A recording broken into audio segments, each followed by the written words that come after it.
See you, TMG. Money that they can offer you. Like, I've got an experience to share. So I think when I was 19, I went Cyprus. So imagine I was at this team and we weren't winning games in that month. No one got paid that month.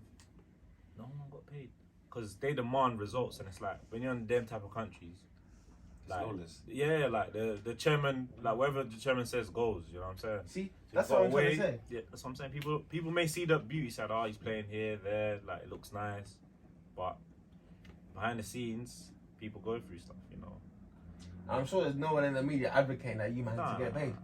They might may disappear, bro. Yeah, they're quite literally like so. Imagine like you got bills to pay. There's some people that have kids. Like, you know what I'm saying? Let's say you have a family like back home. You need to send money. Like, and they're not even paying their wages. How long did you pay out in Cyprus? My situation was kind of difficult because what my agent done is like, because he was even saying to me like, Gil, like, be aware of this. If it happens, tell me how you feel. We'll move you. So I stayed. I done pre-season. Then I spent extra month there. Then after that month, I wasn't getting paid nothing. I came back to London.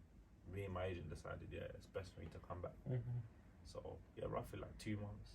And you already you saw a lot in that 2 months. Yeah, like because I'm used to like the ends and stuff like that, and not even just that, like food, you know, even like stuff like data, like having like a SIM to pay monthly, like you can't. There's no Wi-Fi. Do you see what I'm saying? Do you think people don't know what I'm saying? You think you grew up a lot playing abroad, and just like did it make you more of a like aware of yourself? It's like a coming of age kind of moments. Do you know what it is? When I went out there and like I'm performing, it's like I felt like I can play at a top level. Do you know what I'm saying? I'm actually good. Because when I was a bit young, I was like, am I really good at this? I might just play for fun. When you get opportunities like that, you're like, not everyone gets a chance to play like in that sort of level. Even international stage as well, like most recently. Like you're sharing the picture with like great ballers, like, and it's like you're there for a reason. You know what I'm saying?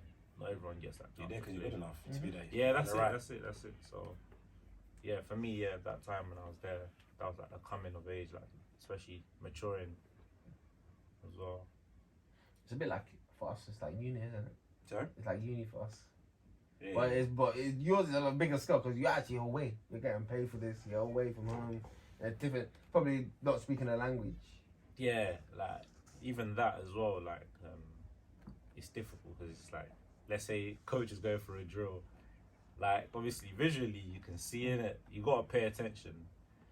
And when you like, for example, the situation that I was in, so I paid attention to everything, but there were some things I didn't know. So I tried to ask one of the coaches, like, do I pass it here? Do I go here? Like they kind of like brushed it off, or he said something in his language, like, but from his facial expression, it seemed like he was annoyed. It's like they expected me to already know the drill, even though like I don't understand. You know what I'm saying? The language. So the language barrier was something I had to deal with as well. Are you more comfortable now, like playing at home, like in London or around here? Yeah, I feel as though, you see them experiences that I went through, I feel as though like now I'm mature enough to be like, you know what, like this is the way they deal with foreign players. Just get on with it. Do you know what I'm saying? So you can do it now. You feel like back then it was like. Did you go abroad again? So I went. Obviously, I shared with you Cyprus. Went Germany as well. Germany was good. Germany was different. They're literally machines out there, man. Efficiency. That's how they play it. Efficiency, man. Getting press. Like when we done pre-season, it was loads of running, man. Loads of running. And obviously, because you're foreign, I force myself to always try and be at the front or get the best results because they demand a lot. Because especially like, this player's coming from England. They're thinking, oh wow, like it's gonna be all the best. Yeah, like, do you know what I'm saying? That was good as well. Yeah, those are the two countries I went and played in. Oh, you're back now. You're back here now. Yeah. Could you see yourself going to a country like Portugal, Spain? I would say so, yeah. If the opportunity arises, and the thing is, it's got to make sense. Not just going abroad for the sake of going. It's got to make sense. It's got to work for you, and they've got. For me, how I see it, they've got to have a plan for you in place. How did your last season go? How's it been? Obviously, you played international, but you got the call up. How was your last year? Have you gone as a player? Has it been a good season? Your best season yet? So I feel as though last 2021, 2022, yeah. So playing step 4 for Hayward's Eve. So scored 9 goals. I've got 10 assists from playing out wide. That's a good return. That's a very good return. Basically 20 goals in the season. Yeah, so I was picking up, a couple match winners, especially the goals. It was like they weren't coming in like as in 2s or 3s. They were coming like in 1s.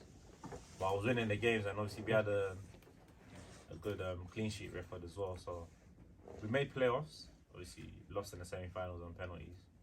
But I was instrumental because teams were literally set out to double me on a wing or something because I play out wide, right? So I done well to like kind of impact games.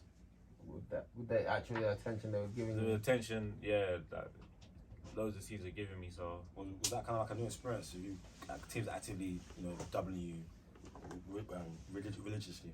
Yeah, like I would say so because before it's just like, okay, cool. I'm just normal. Like what? Because of my goal return, my assist return, teams are picking up on it. Like, and they'll obviously my team had a YouTube channel, so there'll be highlights of the games.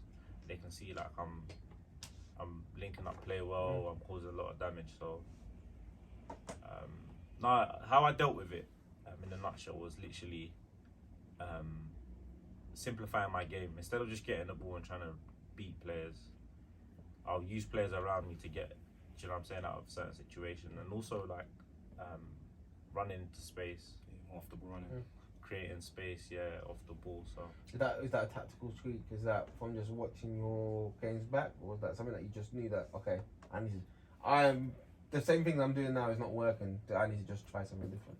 I'll say tactical, number 1. Also number 2, we had all our games filmed, and step 4, you don't really have a lot of clubs that do that. So my club obviously privileged to have that sort of resource. So I would watch my game back and I'll think, okay, cool. There's some areas of my game that I need to switch up, so I'll go back, analyze, and try to do it differently on a training field. And also, like you see with being a semi-professional player, obviously you got to work, you can't just rely on that money.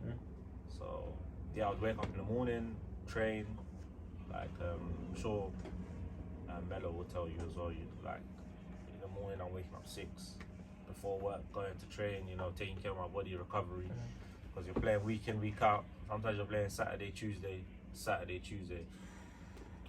Intense games, not the type of agenda games. So you got to recover well, you got to go to the gym, and mentally, at the end of the season, I was mentally tired, just thinking about football constantly. In the gym, like I'm literally seeing myself work, football, gym, work, football, gym. It wasn't even like, I didn't even have time for like my social life, so. But the sacrifice paid off though, innit? So that's what it is. Sometimes you don't see the rewards immediately, but it will pay off. Delayed gratification. Yeah. But it's interesting you mentioned about, obviously you have to adapt your game when you're getting double teamed aggressively. And it's because I always teach my boys and teams that players that I train, especially the guys that like yourself, dribblers, like to pick up the ball, beat men. I said at a certain point you want to do this. You got the levels. You're gonna come against. Let me get double team. You're gonna come against players who are defenders who can actually stand up with you 1-on-1, and you can't always beat them. Like, for example, the best example I always use is someone like Kyle Walker. Even the guy that's a name in the back, but they struggle to beat him 1-on-1. Yeah. So you're gonna have to beat him in different ways. 1-2s, passing, off the ball movement, that sort of stuff, and just get more, tools to your game to make you more of the company. It's all about variation, because different looks. Yeah, because you might be able to dribble him one time, but the best defenders, they adapt. Yeah. They know, like, okay, I've seen him do it once, so now I know I'm not gonna let him go to his right foot. He has to go to his left foot, and it's a game of cat and mouse, isn't it? Yeah. And I feel like when you get to the upper level. It's about using your brain, because everyone is of a good technical ability at a certain point.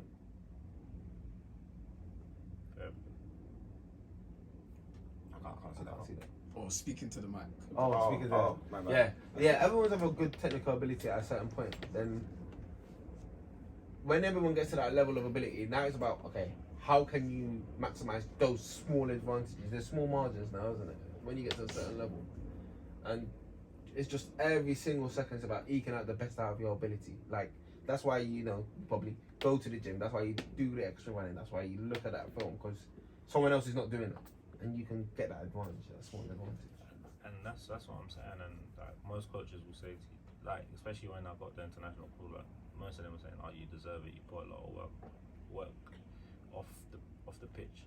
It's because it's like they're saying that because they see, especially in non-league, a lot of players don't do that. Do you know what I'm saying? So it's tough. I mean, the grind, because like you said, balancing work, football, recovery, obviously training with your team, training by yourself, all that sort of stuff, and obviously your social life takes a hit, which for a lot of people can be difficult. I mean, it's hard. It's a hard thing to do. Man, some people don't want to give up stuff, innit? They want to give up their social life for the game. Tough. But we get dedicated to the game, but the sacrifices do pay off. I mean, obviously you need a bit of luck, so God willing, people stay injury free, touch wood. But that sort of stuff. But yeah, I mean, if that's the dedication you need to make. If you want to become a footballer, that's the stuff you need to do. Or a sports person, that's the stuff you need to do. And like, you gotta think about it as well. Like, you gotta break stuff into stages. Obviously, you got yourself. Obviously, you got pre-season. Then you got, I think it's 9 months, so August to like April, May. Yeah. Gotta give yourself that time span. And obviously, when you do have your social life, you gotta take advantage of it. Make the most. Make the most out of it, because sometimes you're not even gonna have time to just even time for yourself. Like, you gotta go hard in the paint, man. Social life. Literally. That's good, man. It's good to hear your progress. And what's your goals for next season? What's the next season? So most recently, obviously, I got a week before I got my call up, I signed for Hastings United. So that's in step 3. So I moved up. Love to hear it, man. We love to hear it. So obviously better conditions. Obviously went back to pre-season last week, and the difference between my old club to this club is crazy. Like, they've got the GPS vests already. They film the training sessions. The assistant is the man. Like, the assistant manager is the manager for the under-23s at Brighton and Hove Albion. So yeah, so it's even, I believe it was yesterday, Saturday, training, and we're going through patterns of play, and even like going on about dribbling. They don't even want me to dribble like that. They just want me to pick up pockets and space. When I can do it, but they want to simplify my game. Do you know what I'm saying? Instead of exerting so much energy, getting the ball running, dribbling past 3, 4. So that it's better. The ball moves quicker than the man. Yeah, that's what I'm saying. So they're probably trying to get you to pick up the ball close to the box. That's it. Yeah, that's it. Okay. How's it travelling to from? How far is Hastings? From my house, about hour and 10. The amount of travel you have to do. Yeah. Also, going back to sacrifices, travel. Travel. But with expectations, get promoted, and score double figures in goals. I got 9 last season, and obviously double figures in assists as well. Then potentially keep getting called up for the international team. Yeah. Of course, man. God willing, man. You're on the right track. It seems bigger and better things are coming, man. Bigger and better things are coming. Just keep on persisting. Keep on doing the hard work that got you here. 100. That's it, man. Some people forget where they come from. What do you say about that silk? The clothes, we can't work as hard when you're in silk clothes. It's hard to go out and do road work when you're sleeping in silk pajamas. Word to Marvin Hagler, the great. I love that. R.I.P. One of the greatest ever, arguably the greatest ever middleweights, switch hitter, great boxer. But yeah, that was his phrase that he coined, and it's true. I mean, AJ's probably suffering that bit. People may say Canelo, especially his last fight. I just feel this got beat by a guy. Got beat by someone better. Yeah, it's better to run for him. But yeah, when you're getting millions and millions of pounds, it's hard to do that extra training that got you there, because I don't need to do this type of thing. Exactly. It happens even on a smaller scale when people just feel like they've achieved their goals. They just suck it off. That's why that ability to reset goals and keep achieving goals. That's like there's a saying that aim for the star, hit the moon. So you have to have massive goals. For example, say you wanted to score, I don't know, 30 goals, but you'll take 20 goals sort of thing. So you can give you something to keep pushing for. Maybe next year I can get that 30. Okay, now I got 30, now let me set 40 sort of thing. To keep you trying to keep chasing after. Because if you set a goal that you can achieve quite easily, you get comfortable, like, okay, I've done it all type of thing. There's nothing more I can really do. So that's the kind of mindset that obviously those guys have. And you look at guys like Floyd Mayweather, he achieved everything and still the dedication was unmatched probably by anyone ever in sports. Like, in terms of dedication to his grind and graft, all the sports, all time, is right up there. And especially when you take into consideration about money he's earned, I think he may be the most grossing athlete from any sport ever as well. So, Not a billionaire like LeBron though. Not a billionaire like just from his sport I'm talking about. Oh, not from other stuff. Because the Mayweather speaks getting. Actually, I think he's touched a billionaire. I think he has actually. I don't think. Not yet. You sure? I don't know. He's one of the highest paid. He's one of the highest paid, but I don't know if he's a billionaire. He meant that, yeah, that may be his. Because if he was a billionaire, I'm sure you would. Yeah, probably. It would be all over the place. It would be all over. It will definitely not make you forget that he's a billionaire. Yeah, but purely from I know from box, because I think I may have heard it, but I'm not too sure, so I won't say that. I know from box he's earned close to a billionaire. I think he's got more grossing than Tiger Woods. Because Tiger Woods became a billionaire after LeBron. It's about. Well, Tiger Woods became a billionaire recently. I thought he became a billionaire before. Recently. It's about from their own sports. Mayweather's made the most. Maybe. How much? Not maybe. From their own sports How much? specifically, I think it's made like 700-800 million from his Okay. own. The Pacquiao fight made 300 million. The Conor McGregor fight, I think he made another 300 million. That's 2 fights, bro. He's not a billionaire though. And then the other fights he may have made. Well, think about it. You might have grossed. He might have grossed over $1 billion. No, I think he's made over $1 billion, but it's not valued as a billion. Because obviously, he has a very expensive lifestyle. Yeah. And he does a lot of stupid things. Like what? I don't know. Go to prison. That's what it is. Always stupid to go there. Those are the things that Mayweather do not condone. Well, going back to Mayweather, even like, his dedication, speaking about him, but like he deserves what he's getting paid. Even the likes of Cristiano Ronaldo, people say, he's arrogant and stuff like that. You're worth what someone's willing to pay, man. That's what I'm saying. I mean, all the guys that earn this sort of money, they all have an arrogance. Some guys are quiet about it, like Pacquiao. Some guys like Mayweather, Ronaldo, it helps their brand. They're more outwardly about, more overt about their arrogance. But all these guys, they have a certain level of arrogance. You have to have a certain arrogance to get to that level. LeBron's arrogant, Jordan's arrogant, Kobe's arrogant, KG, all these guys. Even as nice as people think AJ's arrogant. Yeah, man. You have to be. Yeah, you have to to be able to uni students. Yeah, you have to be arrogant. You have to have to an extent uncontrollable level of confidence. I mean, it's the only way you can get there. If you don't believe in yourself, how are you going to get to the level that you're at? Excessive belief.